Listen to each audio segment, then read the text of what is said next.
రోహిణి ఆడిన నాటకాన్ని ఇంట్లో అందరి ముందు బయటపెట్టిన బాలు. షాక్లో ప్రభావతి. రోహిణి చెంప పగలగొట్టి రోహిణిని నిందించిన మనోజ్ మరియు ప్రభావతి.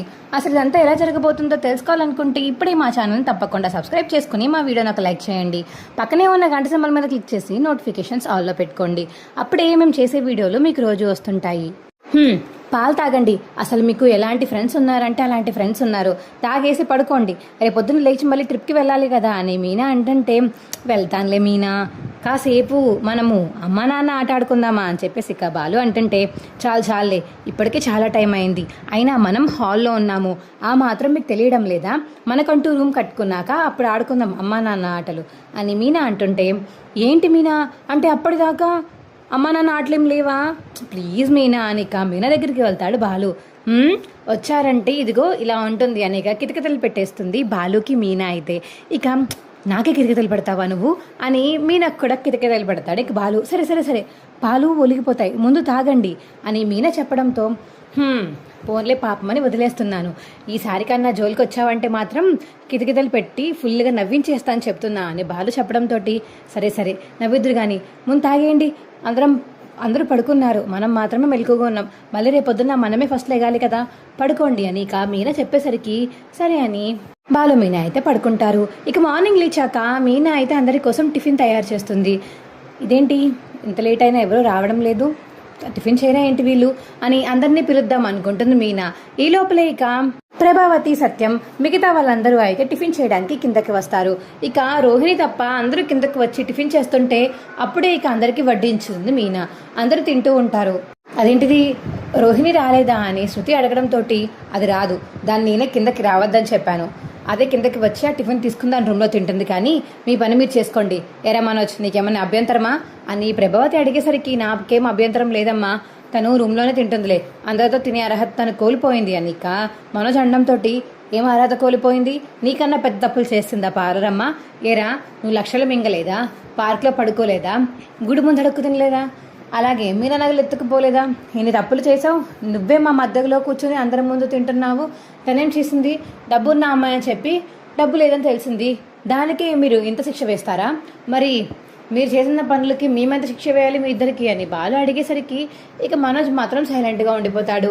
రేయ్ నేనంటే ఇంట్లో వీళ్ళ కొడుకుని, తను అని మనోజ్ అడిగేసరికి, అబ్బాబ్బాబ్బా ఎంత గొప్పగా చెప్తున్నావురా, అవును నువ్వు ఇంటి కొడుకువి, మరి తనేంటి ఇంటి కోడలు, ఇంటి కోడలు అంటే మహాలక్ష్మితో సమానం, సిగ్గులేదేంట్రా నీకు, నువ్వు పెద్ద జమీందార్లా ఫీల్ అయిపోయి ఇంటి కొడుకుని అన్నట్టు చెప్పేసుకుంటున్నావు, ఆ అమ్మాయి ఏంటి పెద్ద కోడలు, అందరికీ ఇచ్చినట్టుగానే తనకి కూడా గౌరవం ఇవ్వాలి కదా, తను ఎంత బాధపడుతుందో అనిక బాలు అయితే చెప్తుంటే పైనుంచి రోహిణి అయితే ఇక వీళ్ళ మాటలు వింటుంది. బాలుకున్నంత జ్ఞానం మనోజ్కి కూడా లేదు, వాళ్ళ అమ్మని ఎదిరించి మీనాకి సపోర్ట్గా ఉంటాడు, కానీ బాలు మనోజ్ మాత్రం ఒక్క ఇంచు కూడా వాళ్ళ అమ్మకి ఎదురు నుంచోలేడు. ఇప్పటికన్నా సరే బాలులాగా మనోజ్ని మార్చాలి, వాళ్ళ అమ్మకి ఎదురు చెప్పి నాతోనే ఉంటాను అన్నట్టుగా మనోజ్ని తయారు చేయాలి అని ఇక మనసులో అనుకుని ఇక ఒక ఆర్టిస్ట్కి అయితే ఫోన్ చేస్తుంది రోహిణి. హలో, మీరు ఇలా వచ్చి నాటకం ఆడాలి, నాటకం ఆడగలుగుతారా, నాకు మీ నెంబర్ మా ఫ్రెండ్ ఇచ్చింది అని చెప్పేసి ఇక రోహిణి చెప్పడంతో, అవునా చేస్తానండి, ఏం చేయాలి, ఏం లేదు, మీరు ఒక పెద్ద కారులో డబ్బున్న వ్యక్తిగా ఒకళ్ళ షోరూమ్కి వెళ్ళి ఆ షోరూంలో మీరు ఒక స్లిప్ ఇవ్వాలి, అందులో బోల్డ్ సామాన్లు ఉండాలి, నేను ఉంటేనే మీరు కొంటానని చెప్పాలి, లేకపోతే డీల్ క్యాన్సిల్ అని చెప్పేసి వచ్చేయాలి అని రోహిణి చెప్పడంతో, అవునా సరే ఖచ్చితంగా చేస్తాను అని చెప్పేసి ఇక ఆయన అంటాడు. ఏ మాత్రం ఖరాబ్ చేయకండి, కరెక్ట్గా చేయాలి అని రోహిణి చెప్పేసరికి, సరేనమ్మా ఎరగదీసేద్దాం, వెళ్తాను, ఒక 1 hourలో రెడీ అయ్యి వెళ్తాను, సరే 1 hourలో వెళ్ళండి, ఈ లోపల ఇక్కడి నుంచి తను కూడా బయలుదేరుతాడు అని రోహిణి ఫోన్ కట్ చేస్తుంది. అమ్మయ్య, ఈ రోజుతో ఖచ్చితంగా నన్ను మనోజ్ ఇంటి నుంచి షోరూమ్కి తీసుకెళ్ళకుండా ఉంటాడో చూస్తాను అని రోహిణి మనసులో అనుకుంటుంది. సరేనమ్మా తినేసాను, నేను షోరూమ్కి వెళ్తున్నాను అని మనోజ్ అయితే షోరూమ్కి వెళ్ళిపోతాడు. ఇక ఎవరి పనులకు వాళ్ళు అలా వెళ్ళిపోతారు. మనోజ్ ఇక అలా షోరూంలో ఖాళీగా కూర్చుని ఉంటాడు. అప్పుడే ఒక పెద్ద కార్ ఆగి మనోజ్ షాప్లోకి అయితే ఒక ఆయన రిచ్ పర్సన్గా కోట్ వేసుకుని లోపలికి వస్తాడు. ఏంటి సార్, ఏం కావాలి మీకు, ఈ లిస్ట్లో ఉన్న మొత్తం ఫర్నిచర్ నాకు కావాలి అని ఆ క్లయింట్ అడిగేసరికి, ఇంత ఫర్నిచర్ సార్, సూపర్, మీరు చాలా పెద్ద బిజినెస్ మ్యాన్ అనుకుంటా, ఇన్ని అడుగుతున్నారు, రండి చూపిస్తాను మీకు ఏంటి నువ్వు కాదు, ఇక్కడ ఒక అమ్మాయి ఎవరో రోహిణి అని ఉండాలి, తను చాలా బాగా నాకు డీటెయిల్స్ చెప్పింది, ఏది ఏ ఐటెం దేంతో తయారు చేస్తారో, ఏది కొనాలో ఏది కొనకూడదో, ఏది ఎలా చూడాలో అన్నీ నాకు ఆ అమ్మాయి చెప్పింది లాస్ట్ టైం వచ్చినప్పుడు, మీరు లేరు, ఇప్పుడేంటి ఆ అమ్మాయి లేదు అని ఆ క్లయింట్ అడిగేసరికి, సార్ అంటే తను ఊరి మీద బయటకు వెళ్తాను వైఫే, పర్లేదు సార్ మీరు ఇది కొనుక్కోండి నేను చూపిస్తాను నాకు తెలుసు అని ఇక మనం చెప్పేసరికి, సరే చూపించండి అయితే అని క్లయింట్ అంటున్నాడు. ఇక కావాలని రోహిణి పంపించిన మనిషి కాబట్టి ఇలా మనోజ్ చూపిస్తున్నా ఛాయ్ నచ్చలేదు, మీరు చెప్పే విధానం బాగాలేదు అని మనోజ్ని కించపరుస్తూ, లేదు ఖచ్చితంగా ఆ అమ్మాయి రావాల్సిందే, ఆ రోహిణి వస్తే కానీ నాకు ఏం ఐటెం కొనాలి అన్నది క్లారిటీ రాదు, మీ దాంట్లో ఇంకా కొత్త స్టాక్స్ ఏమో వచ్చినట్టున్నాయి కదా, అవన్నీ నాకు లాస్ట్ టైం రోహిణి చూపించింది, నాకు అలాంటివే కావాలి అని క్లయింట్ అడుగుతుంటే, సార్ ఇప్పటికిప్పుడు అలాంటివంటే సరే సార్ నేను చూపిస్తాను, లేదు ఆ అమ్మాయి వస్తేనే మీకు ఆర్డర్ ఇస్తాను లేకపోతే ఇవ్వను అని చెప్పేసి ఇక ఆ క్లయింట్ అయితే మనోజ్కి చెప్పేసి బయటికి వచ్చేస్తాడు. ఇదేంటిది సార్ సార్ అని పిలుస్తున్న మనోజ్ మాత్రం ఆ పిల్లోడు మాత్రం పలకకుండా ఇక కారు వేసుకుని పక్కకి వెళ్ళిపోతాడు. ఏంటి అంటే ఇప్పుడు ఖచ్చితంగా రోహిణిని ఇక్కడికి తీసుకురావాల్సిందన్న పార్లర్ నుంచి షోరూమ్కి, అయితే అమ్మని ఒప్పించాలి, ఇంత పెద్ద ఆర్డర్ వచ్చిందని లక్షల్లో బిజినెస్ వస్తుందని అమ్మకు చెప్తే అమ్మే రోహిణిని కంపల్సరీగా పంపిస్తుంది అని మనసులో అనుకుని మనోజ్ అయితే ఇక ఇంటికి బయలుదేరతాడు. హలో మేడం, చెప్పు. అదే మేడం మీరు చెప్పినట్టుగానే చేశాను, ఆయన ఇంటి దగ్గర నుంచి ఇప్పుడే బయలుదేరారు, సారీ ఇంటి దగ్గర నుంచి కాదు ఇంటికే వస్తున్నారు షోరూమ్ నుంచి అని ఇంకా ఆయన చెప్పడంతో, సరే సరే నాకు ఆనందంలో బ్రెయిన్ పోవాలి కానీ మీరెందుకు అలా మాట్లాడుతున్నారు, అదేం లేదు మేడం నేను చేసిన యాక్టింగ్కి ఆయన నమ్మేసి ఇక్కడి నుంచి బయలుదేరి మీ ఇంటికి వచ్చేస్తున్నారు కదా, అందుకని నాకు ఆనందంలో మాటలు అలా వచ్చాయి అని ఇక ఆ క్లయింట్ చెప్తుంటే, సరే మీ అమౌంట్ మీకు నేను తీసుకొచ్చి ఇస్తాను, మీరు ఎక్కడికి రావాలో చెప్తే అక్కడికి నేను వస్తాను మేడం అని ఇంకా ఆయన చెప్తుంటే, సరే నేను చెప్తాను వద్దురుగానే అని ఇక రోహిణి అంటుంది. మనోజ్ ఇక ఆనందంతో ఇంటికి వచ్చేస్తాడు. మధ్యాహ్నం భోజనం అందరూ ఇంకా భోజనం టైం అయిందని అందరూ వచ్చి డైనింగ్ టేబుల్ దగ్గరికి వచ్చి కూర్చుంటారు. అమ్మ నీతో ఒక మాట మాట్లాడాలి అని మనోజ్ అప్పుడే వచ్చి అంటుంటే అప్పుడే రోహిణి కూడా కిందకు వస్తుంది. రా రోహిణి కూర్చో. ఏయ్ ఇక్కడ నీకు కూర్చునే అర్హత లేదని చెప్పాను కదా, ఏమీ కూర్చోవాల్సిన అవసరం లేదు అని ప్రభావతి అంటుంటే అప్పుడే మనోజ్ వచ్చి ప్రభావతిని పక్కకు తీసుకెళ్తాడు. ఏంట్రా తినే మొదలు తీసుకొచ్చి బయట నుంచో పెట్టావు, ఏమైంది ఏం కావాలి అని ప్రభావతి అడిగేసరికి, అదేనమ్మా మా షోరూమ్కి పెద్ద కాంట్రాక్ట్ వచ్చింది, ఆ ఆర్డర్ వచ్చింది, మేము చాలా ఐటమ్స్ ఇవ్వాలి అని మనోజ్ చెప్పడంతో, ఇంత మంచి విషయం బయటకు వచ్చి చెప్తావేంట్రా, అందరి ముందు చెప్పు నీకు లాభం వస్తుందంటే అందరూ కుళ్ళుకుంటారు, అందరి ముందు చెప్పరా అని ప్రభావతి చెప్పడంతో ఇక అమ్మ చెప్పేదినమ్మా అని ఇక మనోజ్ ఎంత చెప్తున్న మాట వినకుండా మనోజ్ చేయి పట్టుకుని లోపలికి తీసుకువెళ్ళిపోతుంది ప్రభావతి.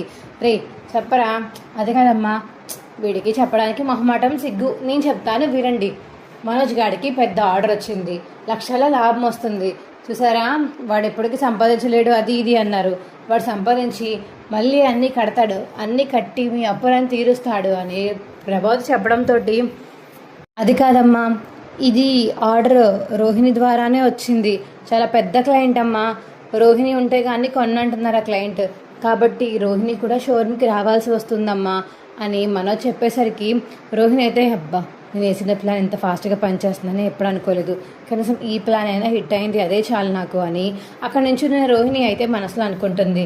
ఏంట్రా ఏం మాట్లాడుతున్నావు నువ్వు, అవునమ్మా ఈ ఆర్డర్ వచ్చింది రోహిణి వల్లే, లాస్ట్ టైం ఆ క్లయింట్ వచ్చి రోహిణిని కలిస్తే రోహిణి చాలా బాగా అన్నీ చూపించి వివరించి చెప్పిందంట, ఆ వివరణ ఆ క్లయింట్కి నచ్చిందంట, అందుకనే ఇప్పుడు రోహిణి ఉంటే కానీ కొండను అని చెప్పేసి అంటున్నారు ఆయన, ఏం చేయాలో నాకు అర్థం కావట్లేదమ్మా, అందుకని ఇంకా రోహిణిని పంపక తప్పదమ్మా నువ్వు అని ఇక మనోజ్ చెప్తుంటే, ఎందుకు పంపదు, డబ్బులు వస్తాయంటే ఎంత పెద్ద మోసం చేసినా వాళ్ళని చక్కడగా పంపుతుంది మా అమ్మావతి అని ఇక మనోజ్ అందరినీ అంటాడు.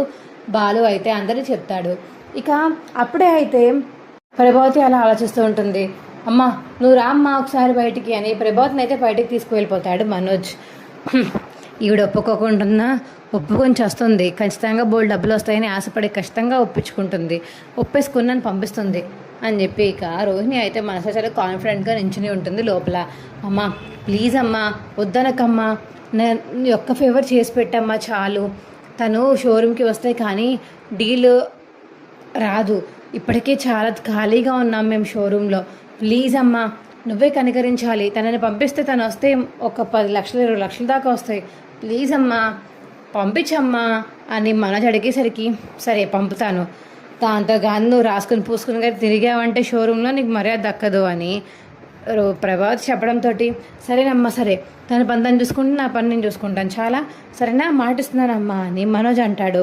సరే పద అని ఇద్దరు లోపలికి వెళ్ళి సరే తీసుకువెళ్ళు, తను కూడా వెళ్తుంది షోరూమ్కి రేపటి నుంచి అని చెప్పేసి ఇక ప్రభావతి చెప్పడంతో thanks Satya, thank you so much అని ఆనందపడిపోతుంది ఇక రోహిణి అయితే.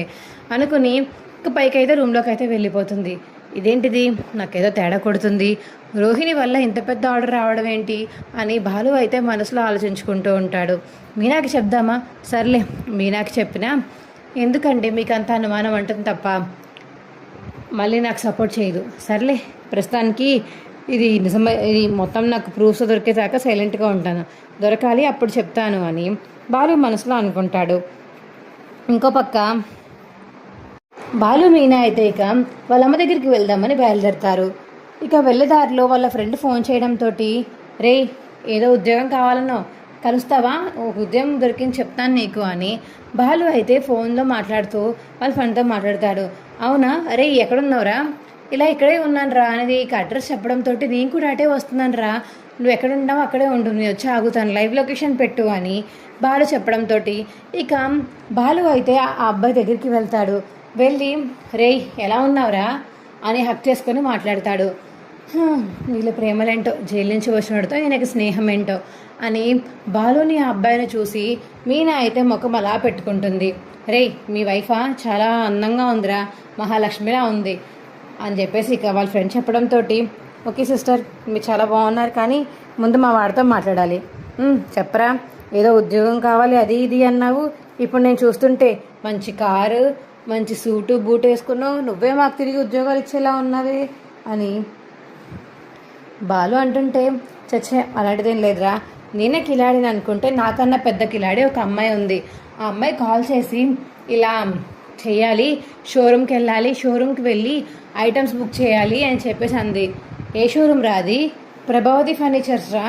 ఏంటి ప్రభావతి ఫర్నిచర్సా, అవును ఏమైంది, ప్రభావతి ఫర్నిచర్స్ అంటే అది మా అన్నయ్యదిరా, ఎవర్రా నేను ఫ్రాడ్ చేయమని చెప్పింది, వాళ్ళ పేరు తెలుసా నీకు, ఆ అమ్మాయి అంటున్నావు అమ్మాయి పేరు తెలుసా నీకు అని ఇక బాలు మరియు మీనా అడిగేసరికి ఆ అమ్మాయి పేరు రోహిణి అని చెప్పిందిరా, రోహిణియే అని ఆ అబ్బాయి చెప్పేస్తాడు. ఇక బాలుకి రే వాళ్ళ వైఫే అని నేను డబ్బులు ఇస్తానని చెప్పి నీకు అలా చేసింది, అవును ఇప్పుడు నాకు కూడా తను డబ్బులు ఇస్తానంది, ఆ డబ్బులు తీసుకోవడానికి వెళ్తున్నానరా నేను అని బాలుకి చెప్పేయడంతో సరేరా నువ్వు వెళ్ళు, నీ వెనకాతలు నేను వచ్చి ఫోటో తీసుకుంటాను అని బాలు చెప్పడంతో రే మరి ప్రాబ్లం అవుతుందేమో, పర్లేదురా తన గురించి ఆల్రెడీ చాలా నిజాలు బయటపడ్డాయి, అందులో ఇది ఒక నిజం అంతే, ప్రస్తుతానికి తనకి బ్యాడ్ పేస్ నడుస్తుంది, దొరికేసింది అడ్డంగా ఇప్పుడు కూడా అని బాలు చెప్పడంతో సరేరా జాగ్రత్త, ఇందులో మాత్రం నన్ను ఇన్వాల్వ్ చేయలేదు సరేనా, సరేరా ఇన్వాల్వ్ చేయను,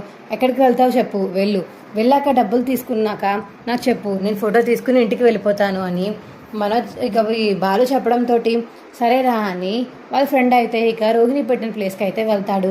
రోహిణి అయితే ఇక డబ్బులు బ్యాగ్లో పెట్టుకుని కంగారుగా అయితే బయటికి వచ్చేసి ఇక అబ్బాయికి ఎక్కడట అడ్రస్ చెప్పిందో అక్కడికి అయితే వెళ్తుంది. అప్పుడే అక్కడికి ఇక బాలు ఫ్రెండ్ అయితే వచ్చి ఆ డబ్బులు తీసుకుంటాడు. అమ్మని అమ్మ పార్లమ్మ నువ్వేనా, మీ ఆయనకి కావాలని పెద్ద ఆర్డర్ వచ్చిందన్నట్టు నాటకం ఆడించి నువ్వు ఆ షోరూమ్కి వెళ్దామని ప్లాన్ చేసావన్నమాట, ఇంక ఈ జన్మకు నువ్వు మారవని ఇక మనసులో అనుకుని తను రోహిణి అయితే డబ్బులు ఇవ్వడం ఫోటో అయితే ఫోన్లో తీస్తాడు బాలు. అది చూసి చెప్తాను దీని సంగతి చేస్తారా, ఎలా చెప్తానో అలా చెప్తాను, ఇంట్లో అందరికీ చూపిస్తే అప్పుడు తెలిసి వస్తుంది బుద్ధి అని బాలు అంటుంటే ఏవండి ఇప్పటికీ అత్తయ్య రోహిణితో మాట్లాడట్లేదు, ఇప్పుడే పార్లర్కి మరియు షోరూమ్కి పంపడం స్టార్ట్ చేశారు, మళ్ళీ మీరు ఈ వీడియో చూపిస్తే మళ్ళీ ఎక్కడికి పంపడం మానేస్తారేమో కదా అని మీనా అంటుంటే మానేస్తే మానే నువ్వు మీనా, అవి తను ఉంచుకోవాలి, ఆ గౌరవం అన్ని తను ఉంచుకోవాలి, ఇలా కొనుక్కుంటే వచ్చేదాన్ని గౌరవం అనరు కదా, అయినా ఏం నువ్వు ఉన్నావు ఎన్నాడైనా సరే కావాలని అంత డబ్బు ఖర్చు పెట్టావా, లేదు కదా, హోందా కోసం అలా ఖర్చు పెట్టకూడదు, అలాగే రోహిణిలాగా మోసం కూడా చేయకూడదు, మొగుడు దగ్గర మోసం చేసి షోరూమ్కి వెళ్దామని ప్లాన్ చేసింది చూడు, అక్కడ నాకు బాధేస్తుంది. పాపం మనోజ్ గారు పెద్ద ఆర్డర్ వచ్చిందని చాలా ఆనందపడిపోయి మరీ వచ్చేసాడు మన నైట్. ఇప్పుడు ఏంటి పరిస్థితి ఛే అని ఇక బాలు మీనా అయితే మనసులో అనుకుని ఇద్దరు మాట్లాడుకుంటూ ఉంటారు. ఇక బాలు మీనా అయితే ఇంటికి వెళ్ళిపోతారు. అప్పుడు రోహిణి కూడా ఇంటికి వచ్చేస్తుంది. అందరూ రండి అమ్మా నాన్న అని గట్టిగా పిలిచేసరికి ఇంట్లో అందరూ బయటికి వస్తారు. ఏంటిది పని పాట లేకుండా ఏ టైంలో పడితే ఆ టైంలో ఫోన్ చేస్తావు, భోజనం చేయాల్సిన అవసరం లేదా అని రోహిణి అడుగుతుంటే, సరే మీరు భోజనం చేయండి, అవసరం ఏమీ లేదు, మొత్తం మీ గురించి టాపిక్ ఇప్పుడు అని బాలు చెప్తుంటే, ఏంటి నా గురించి ఏంటి బాలు అని రోహిణి అంటుంది. ఒకసారి వీడియో చూడండి అని ఇక ఫోన్లో అయితే తన డబ్బులు ఇచ్చిన ఫోటో మరియు వీడియో అయితే అందరికీ చూపిస్తాడు బాలు. ఇక ఆ ఫోటో చూసి ఒక్కసారిగా షాక్ అయిపోతుంది ప్రభావతి. ఇన్ని రోజులు మా కోసం తప్పక అబద్ధాలు ఆడావనుకున్నాను, కానీ ఇప్పుడు దగ్గర అవ్వడానికి కూడా అబద్ధాలు ఆడతావని ఇప్పుడే తెలిసింది నాకు రోహిణి. అసలు నిన్ను ఏ విధంగా కొట్టాలో, అసలు నిన్ను ఏ విధంగా ఇంట్లోంచి బయటికి గెంటేయాలో నాకు అర్థం కావట్లేదు. మనం చేసిన తప్పుకి ఆల్రెడీ ఇంట్లోంచి బయటికి గెంటేశాను, కొట్టాను, మళ్ళీ అదే తప్పు చేస్తున్నావు నువ్వు. ఇంకెన్నిసార్లు చేస్తావు, ఎన్నిసార్లు మేము ఓపికలు భరించాలి? అసలు ఏంటిది చెప్పు ఒకసారి. ఎందుకని అబ్బాయికి డబ్బులు ఇచ్చి మరీ అలా షోరూమ్కి వెళ్ళేలా చేసి నువ్వు కూడా షోరూంలో జాయిన్ అయిపోదాం అనుకున్నావా? అసలు ఏమనుకుంటున్నావు నువ్వు అని ప్రభావతి అడిగేసరికి, అత్తయ్య నేను కావాలని చేయలేదు, మీరు నేను షోరూమ్కి పంపట్లేదు, షోరూంలో సేల్స్ ఏమో పడుకున్నాయి, అసలు ఆ షోరూంలో ఒక సేల్ కూడా అవ్వలేదు సరిగ్గా, నేను వచ్చిన రోజే 12 అమ్మాను, కానీ మనోజ్ మాత్రం ఏమీ అమ్మలేదు, అలా దద్దమ్మలా కూర్చున్నాడు, అందుకనే ఎలాగైనా వెళ్ళని అలాంటి నాటకం ఆడించాను అత్తయ్య అని రోహిణి చెప్పడంతో రోహిణి చెంప పగలు కొడుతుంది ప్రభావతి. అత్తయ్య అది కాదు అత్తయ్య. ఏంటి కాదు, ఇంకా ఇలాంటి పనులు నువ్వు అసలు ఎన్ని చేసావో ఎవరికి తెలుసు, అసలు బుద్ధుందా సిగ్గుందా నీకు, అసలు ఎలాంటి మనిషివి నువ్వు అని చెప్పేసి ఇక ప్రభావతి అయితే తిడుతూ ఉంటుంది రోహిణిని. అప్పుడే మనోజ్ రావడంతో మనోజ్కి కూడా ఇక బాలు అయితే వీడియో మొత్తం చూపిస్తాడు. ఆ వీడియో చూసి ఒక్కసారిగా షాక్ అయిపోయి, ఇంత మోసం చేస్తావా రోహిణి నువ్వు అని మనోజ్ అయితే ఇక రోహిణిని అంటాడు. మనోజ్ అదితో పాటు షోరూమ్కి వద్దామని అలా చేశాను మనోజ్, నేను కావాలని చేయలేదు మనోజ్ అని ఇక రోహిణి అంటుంటే, నువ్వు కావాలని చేసావో కావాలని చేయలేదు, ఎప్పటికీ ఎన్నిసార్లు నన్ను మోసం చేసావు, ఇది ఇంకోసారి అలవాటు అయిపోయింది రోహిణి నీ మోసాలు, అసలు ఏం మనాలో కూడా నాకు అర్థం కావట్లేదు, మా అమ్మ నిన్ను కొట్టడంలో తప్పేమీ లేదని నాకు అనిపిస్తుంది, అసలు ఇంకెప్పుడు మారుతావు రోహిణి నువ్వు, నీతో మాట్లాడకుండా ఉంటే నేను దూరం పెడితే నీ తప్పు తెలుసుకుని నువ్వు మారి మళ్ళీ నిజాయితీగా నా ముందుకు వస్తావు అనుకున్నాను, కానీ నేను దూరం పెడితే నాకు దగ్గర అవ్వడానికి మళ్ళీ మోసాలు చేసి వస్తావని అనుకోలేదు, ఇక నువ్వు మారి అప్పుడు ప్రయోజనం ఏముంది, నేను ఇంకా మళ్ళీ నిన్ను నమ్మాలి ఛీ అని చెప్పేసి ఇక మనోజ్ అంటుంటే, అదేంటి మనోజ్, మరి ఇప్పుడు నా వల్ల నీకు ఏదైనా ఆర్డర్ వచ్చిందని, నిజంగా ఆర్డర్ వస్తే నన్ను తీసుకెళ్ళవా నువ్వు, అంటే నువ్వు కూడా డబ్బు కోసమే కదా ఉన్నావు, నన్ను ఏమన్నా నువ్వు ప్రేమిస్తున్నావా, లేదు కదా, ఇప్పుడు నువ్వు నన్ను ఎందుకు తీసుకెళ్ళావు షోరూమ్కి, నీకు ఆర్డర్ వచ్చింది, నేను ఉంటేనే కానీ నీకు ఆర్డర్ ఎవరన్నారనే కదా నువ్వు నన్ను తీసుకువెళ్ళావు, నీకు ఆర్డర్ వస్తాయి అప్పుడు డబ్బులు వస్తాయి కదా, అందుకని నేను నీకు కావాలి, కానీ నేను ఆ ఆర్డర్ తెప్పించడం కోసం ఇలా నాటకం ఆడడం మాత్రం నీకు కరెక్ట్ కాదు, అంతే కదా అని ఇక వీళ్ళందరినీ అడుగుతుంది రోహిణి అయితే. పాదరమ్మ, నువ్వు చేసింది తప్పు, నువ్వు చేసింది నువ్వు మాటికి తప్పు అని బాలు అంటుంటే, నువ్వు మాట్లాడకు బాలు, పొద్దున్నంతా నన్ను క్షమించమన్నట్టు మాట్లాడావు, మళ్ళీ ఇప్పుడు ఏం చేసావు, నేను చేసిన తప్పుల్ని మళ్ళీ తీసుకొచ్చి మా ఇంట్లో అందరికీ చూపించావు, నువ్వు ఏం సపోర్ట్ చేస్తున్నావు, ఏం ఎందుకు చేస్తున్నావో నాకు అర్థం కావట్లేదు అని బాలుని అంటుంది రోహిణి నువ్వు ఇలాంటి తప్పులు ఎప్పుడు చేయకుండా ఉంటావని మా ఆయన నీకు సపోర్ట్ చేసి మాట్లాడారు, కానీ నువ్వు మళ్ళీ ఇలాంటి తప్పులు చేస్తుంటే అందరికీ తెలియాలి కదా నువ్వు ఎలాంటి దానివో, నువ్వు అసలు ఇలాంటి మోసాలు చేస్తావని అప్పుడే మా ఆయన నువ్వు ఫాదర్ అమ్మేసిన విషయం కూడా దాచారు, ఆయన నీకు తెలుసు ఆయన నిజాలు దాచరని, ఆయన కడుపులో ఉండిపోతాయి అలాగా ఉండకుండా బయటకు వచ్చేస్తాయని కూడా నీకు తెలుసు, అయినా సరే ఆయన ఆగారంటే మావయ్య గారు చెప్పారు కాబట్టి ఇద్దరు సైలెంట్గా ఉన్నారు నీ ఫాదర్ విషయంలో, అది ఎందుకు ఆగారు, అత్తయ్యకి తెలిస్తే అత్త చాలా బాధపడి నిన్ను ఏదో ఒకటి అంటారని చెప్పేసి మావయ్య అని బాలు ఇద్దరు మా ఆయన చెప్పలేదు, కానీ నువ్వు మళ్ళీ అదే మ్యాటర్ని తీసుకొస్తున్నావు, అసలు నిన్ను ఏమనాలి రోహిణి, నువ్వు చేసిన డబ్బులు నీకు కనిపించడం లేదా, సరే నిన్నే ఎవరన్నా డబ్బున్న మనిషిగా మీ హస్బెండ్ ఇలా నిన్ను మోసం చేస్తే నువ్వు ఊరుకుని క్షమిస్తావా అని ఇక మీనా అడిగేసరికి అలా ఉండిపోతుంది రోహిణి అయితే. ఏమండి దీన్ని చూస్తుంటే నాకు కంపరం ఎక్కిపోతుంది. ఇది మన ఇంట్లో ఉండాల్సిన అవసరం కూడా లేదు. దీన్ని బయటికి ఎంటేస్తేనే బెస్ట్ అని. ఇక ప్రభావతి అయితే కోపంతో రగిలిపోతూ ఉంటుంది. నీ ఇష్టం అమ్మా, నువ్వేం చేసినా నాకు పర్లేదు. ఇంకా మనిషి మీద నమ్మకం, ప్రేమ అన్నీ కోల్పోయాను అని మనోజ్ చెప్పగానే ఇక రోహిణి మనసు గుండెలు ముక్కలైపోతుంది. అలా చూస్తూ ఉండిపోతుంది రోహిణి. అయితే మా వీడియో మీకు ఎలా అనిపించిందో కింద కామెంట్ సెక్షన్లో తెలియచేయండి. మా వీడియో కనుక నచ్చితే మా వీడియోని లైక్ చేసి తప్పకుండా మా ఛానల్ సబ్స్క్రైబ్ చేసుకొని పక్కనే ఉన్న గంట సింబల్ మీద క్లిక్ చేసి నోటిఫికేషన్స్ ఆల్లో పెట్టుకోండి. అప్పుడు ఏమేమి చేసే వీడియోలు మీకు రోజు వస్తుంటాయి. ఈ వీడియోని మిస్ కాకుండా చివరి వరకు చూసినందుకు చాలా చాలా ధన్యవాదములు. Bye friends. తప్పకుండా సబ్స్క్రైబ్ చేసుకోండి.